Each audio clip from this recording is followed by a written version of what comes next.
Hello guys, welcome back to another blog. और कल रात को मैं अपनी कुछ पुरानी फोटोज देख रहा था, 2 साल पुरानी, 3 साल पुरानी।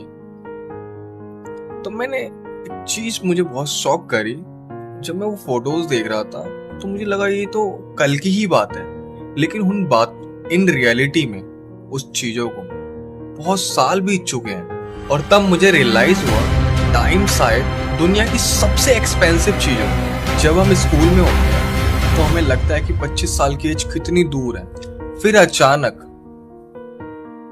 स्कूल खत्म हो जाता है, कॉलेज भी खत्म हो जाता है, और फिर पता ही नहीं चलता कि टाइम कैसे निकल गया। सब लोग पैसे बचाने की बात करते हैं, टाइम बचाने की बात कोई नहीं करता, क्योंकि पैसा तो वापस आ सकता है लेकिन टाइम तो कभी वापस नहीं आता और ना आएगा। आज रास्ते में मैंने बहुत से लोगों को देखा, कोई ऑफिस जा रहा था तो कोई किसी काम से जा रहा था। तो अचानक मेरे दिमाग में एक थॉट आया, क्या उन लोगों ने भी कभी मेरे ऐसा कोई ड्रीम देखा होगा?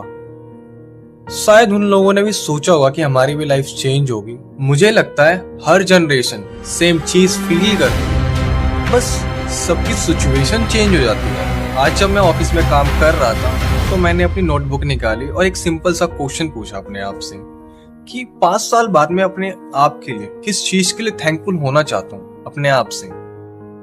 तो उसमें एक इंटरेस्टिंग बात ये थी कि फर्स्ट नंबर पे पैसा मेरी प्रायोरिटी नहीं थी। मेरी प्रायोरिटी थी फ्रीडम, मेरी प्रायोरिटी थी मेरा मेंटल पीस, मेरी प्रायोरिटी थी मेरी फैमिली। मेरी प्रायोरिटी हमेशा ये थी कि मैं हर चीज को जीऊं, न कि उसे भेड़ चाल की तरह रेगुलर वही चीज करता रहूं।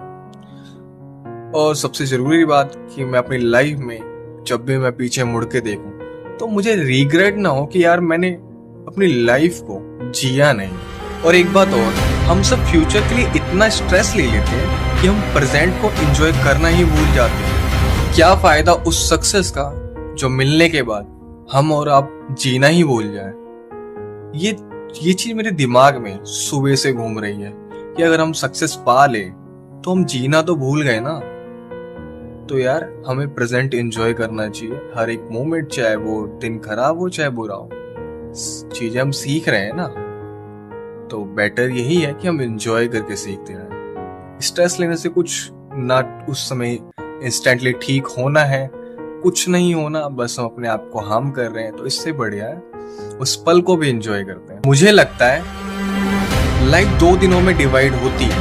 पहला दिन जिस दिन हम पैदा होते हैं, और दूसरा दिन जब हमें समझ आता है कि हम पैदा क्यों हुए हैं। मैं अभी भी सेकंड डे को फाइंड कर रहा हूँ और शायद आप भी कर रहे होंगे। ये सनसेट देखते हुए मुझे रियलाइज हुआ हर दिन खत्म हो रहा है, चाहे उसे हम वेस्ट करें या मीनिंगफुल बनाएं। घड़ी दोनों ही सिचुएशन में चलती रहती है, इसलिए शायद परफेक्ट टाइम का वेट करना सबसे बड़ी मिस्टेक है, क्योंकि परफेक्ट टाइम आता नहीं है, बनाया जाता है। आज डे 13 है। मुझे नहीं पता ये ब्लॉग जर्नी कहाँ तक जाएगी, बट एक चीज जरूर पता है कि मैं फ्यूचर में एक चीज नहीं कहना चाहता कि काश मैंने ट्राई किया हो। अगर आप ये ब्लॉग देख रहे हो तो अपने आप से एक क्वेश्चन पूछना, अगर लाइफ एग्जैक्टली इसी डायरेक्शन में 5 साल और चलती रही तो क्या आप खुश होगे? और अगर आंसर ना हो तो शायद यही टाइम है और आज का दिन ही है। आज से ही अपने आप को चेंज करना स्टार्ट कर दो, क्योंकि टाइम बहुत फास्ट निकल रहा है। और शायद लाइफ का सबसे बड़ा रिस्क फेल होना नहीं है, कोशिश ही ना करना है।